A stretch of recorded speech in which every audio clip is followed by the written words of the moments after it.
Hello everyone and welcome back to my channel. This is the fifth type of business organization that we are going to start today, and it is joint stock company, right? As you can see, uh, we have to discuss the features, merits, demerits as we have done in the other forms of the organization. Let's start with the topic without wasting any time. What is joint stock company? It is an artificial person. What do you mean by artificial person? Artificial person means that company is similar to the person, the way कोई भी एक इंसान जैसे कोई property hold कर लेता है, या he can file the case or he can enter into the contract. इसी तरह company भी similar to the person can hold the property. Company can enter into the contract, it can file the case in the court of law. But why it is then called artificial? It is called artificial because जैसे एक person जो है, he can breathe, he can walk, he can eat, company cannot do so. That is why company is called as artificial person. It has a separate legal entity from its member. इसका मतलब है कि company जो है वो company के जो assets और लायबिलिटीज हैं वो अलग हैं, वो from they are separate from that of the members. Members के एसेट लायबिलिटीज जो है वो अलग होंगे और कंपनी के जो एसेट्स लायबिलिटीज हैं वो अलग होंगे. साथ में सेपरेट लीगल एंटिटी का मतलब ये भी है कि जो कंपनी है it has the identity different from its member. Now what is perpetual succession? Perpetual succession का मतलब है a company exist for ever. कोई भी जो मेंबर्स है कंपनी के, they can come, they can go, but company continues to exist, right? Common seal. Common seal means कि company जो भी कंपनी की कॉमन कंपनी में और may not have common seal, but अगर कंपनी की कॉमन सील है तो जितने भी डॉक्यूमेंट्स होते हैं कंपनी के, या कंपनी कोई भी जैसे एग्रीमेंट एंटर कर रही है उसमें कंपनी को ये अपनी सील जो है अफिक्स करनी पड़ती है उन डॉक्यूमेंट्स में, right? Now features. A company is an artificial person, ये मैं आपको बता ही चुकी हूँ. सेपरेट लीगल एंटिटी भी हम अभी मैंने डेफिनेशन में बता दिया था. As far as formation is concern, जो कंपनी है it is formed, it's a time consuming process. But जो इनकॉर्पोरेशन है कंपनी की, it is compulsory under the companies act 2013. ठीक है, company is formed under the companies act 2013, right? Formation बहुत time consuming है, बहुत सारी लीगल फॉर्मेलिटीज हैं कंपनी को फॉर्म करने के टाइम. परपेचुअल सक्सेशन भी मैं आपको बता चुकी हूँ. कंपनी में members may come, members may go, but the company continues to exist, right? Control किसके हाथ में होता है? Control is in the hands of board of director. और ये जो बोर्ड ऑफ डायरेक्टर्स है ये किसको अपॉइंट करते हैं? टॉप मैनेजमेंट ऑफिशियल्स को. Liability, this is very very very important. जो लाइबिलिटी है मेंबर्स की वो लिमिटेड है. मैं भी आपको ये बता देती हूँ. लाइबिलिटी जो है मेंबर्स की वो लिमिटेड है. कितनी? To the extent of capital contributed by them. ठीक है. अब देखिए, जैसे कोई अगर पर्सन है रिया.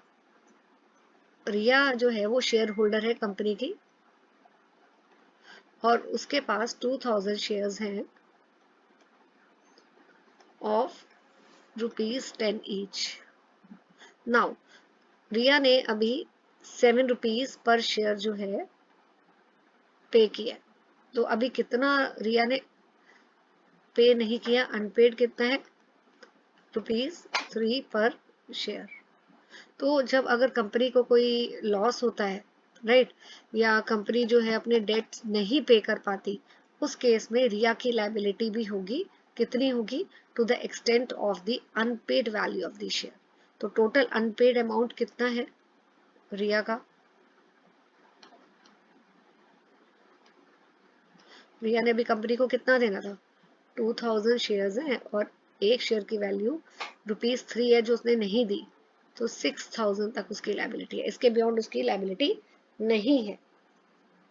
सो she is not liable to pay anything towards the losses of the company beyond 6000. So liability is limited to the amount, to the unpaid amount of her share capital. मैं लिख देती हूँ. Liability is limited to the extent of unpaid amount of share capital, right? Now after this, next is common seal. ये भी मैंने आपको बता दिया कि कॉमन सील आर्टिफिशियल अगर पर्सन है कंपनी, तो वो खुद तो सारे, जैसे नॉर्मल पर्सन है वो एग्रीमेंट करता है तो वो खुद ही साइन करता है सारे डॉक्यूमेंट्स पे. अब कंपनी तो आर्टिफिशियल पर्सन है, ठीक है, कंपनी ऐसे तो साइन कर नहीं सकती अपने आप. तो कंपनी साइन कैसे, कंपनी के साइन फिर कैसे होते? किसी भी डॉक्यूमेंट में company is required to have its own seal. जो ये जो सील होती है, it act as a signature of the company. Risk bearing, risk और कोई भी लॉस होता है, it is borne by the share holders. Now coming to the merits, features हमने पढ़ लिए हैं. लिमिटेड लाइबिलिटी, ये तो मैंने बता ही दिया कि अनपेड लाइबिलिटी जो है, it is limited to the amount unpaid of the on the shares. Transfer of interest, transfer of interest का मतलब इसमें मैं हाईलाइट कर देती हूँ. This is the point, right? या the shares of the public limited company can be easily sold in the market and converted into cash. देखो, company private limited भी होती है, पब्लिक भी होती है.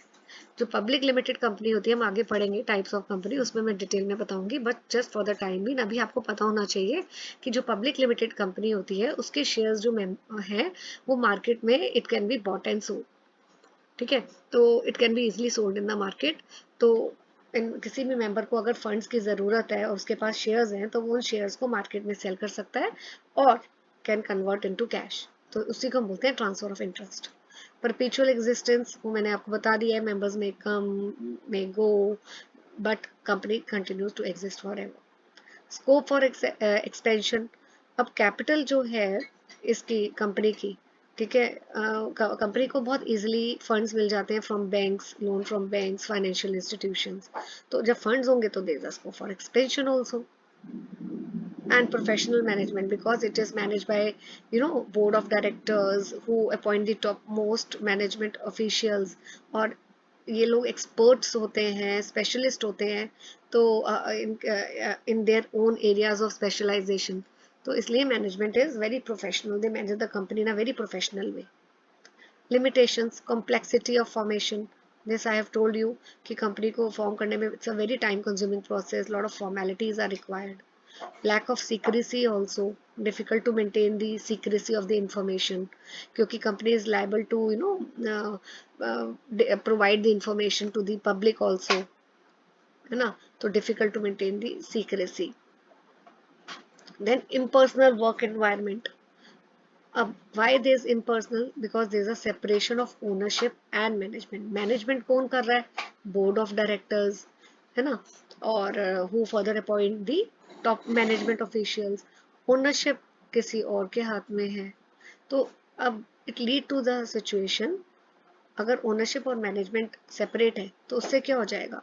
There is a lack of effort as well as personal involvement on the part of the officials of the company, right? So suppose अगर मैं आपको एग्जांपल, ये वाला एक हिपोथेटिकल एग्जांपल आप ले लो कि अगर आप ही अपनी कंपनी के, आपके you are running some business, you are the owner और आप ही मैनेज कर रहे हो, तो आपका एक सेल्फ इंटरेस्ट होगा ना कि आप अपने बिजनेस को बहुत एफर्ट्स डाल रहे हो, तो आपको पता है इन एफर्ट्स के बदले में आपको रिवॉर्ड मिलेगा. लेकिन यहाँ पे क्या होता है, ओनर अलग होता है और जो मैनेजर्स होते हैं वो कंपनी को मैनेज करते हैं. तो उन जो मैनेजर्स होते हैं, अब see there is a separation of ownership and management. इसी को बोलते हैं कि ओनर्स अलग हैं और मैनेजर्स अलग हैं, राइट. तो अब लार्ज साइज कंपनी है तो ओनर तो सारे काम तो खुद नहीं कर सकता, इसलिए वो मैनेजर्स को रखता है ताकि वो बाकी सारे ऑपरेशंस को मैनेज करे. तो इसलिए there is a lack of effort और personal involvement on the part of officers of the company. Now numerous regulations, बहुत रेगुलेशंस है, बहुत लीगल प्रोविजंस है जो कंपनी को टाइम टू टाइम फॉलो करनी पड़ती है और जिससे काफ़ी कंपनी का टाइम, मनी, एफर्ट्स लग जाते हैं. Delay in decision making, because क्या होता है, देखो ये टॉप मैनेजमेंट है, then there is middle management, then there is lower level management,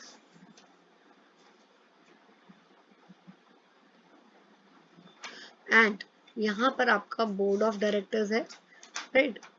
तो बोर्ड ऑफ डायरेक्टर्स ये ऐसे चेन होती है। तो अगर किसी लोअर लेवल मैनेजमेंट को कोई डिसीजन, कोई काम अप्रूव कराना है, तो it has to take the approval of middleman को अप्रूवल लेना पड़ेगा, टॉप मैनेजमेंट से टॉप मैनेजमेंट को लेना पड़ेगा, बोर्ड ऑफ डायरेक्टर से। तो ऐसे अगर हर चेन से आपको डिसीजन को अप्रूव करवाना है, तो it takes lot of time, और कई बार डिसीजन लेने में काफ़ी डिले हो जाता है और आप समय निकल जाता है।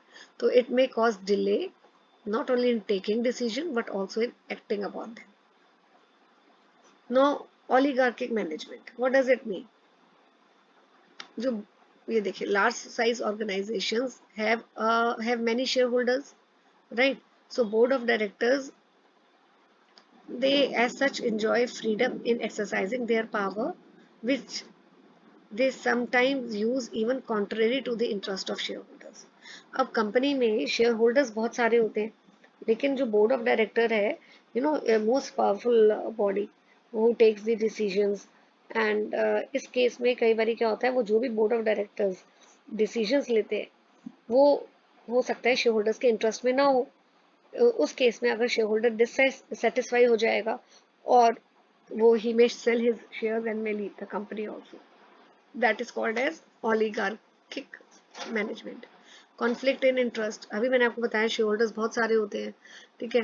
तो इन सब के और कंपनी में बहुत सारे स्टेक होल्डर्स होते हैं। स्टेक होल्डर्स का मतलब होता है शेयर होल्डर्स भी हैं, एम्प्लॉयज भी हैं, कस्टमर्स भी हैं। एक सेकेंड लिख देती हूँ मैं। एम्प्लॉयज भी हैं, गवर्नमेंट भी है, कस्टमर्स भी है ना। ऐसे बहुत सारे स्टेक होल्डर्स है जिनका इंटरेस्ट होता है कंपनी में। तो इन सबके अलग अलग इंटरेस्ट होते हैं, इन सबके इंटरेस्ट को सेटिस्फाई करना बहुत डिफिकल्ट हो जाता है। तो sometime there is a conflict in the interest. So we have covered merits, demerits, features of the joint stock company, types of company. I will be taking up in the next video. This is a very lengthy topic. It will take some time for me to cover up in 2-3 videos. So जैसे से we are covering the topic, you please revise it side by side and keep learning, and hit the like button and share the content with your friends and subscribe to my channel. Thank you.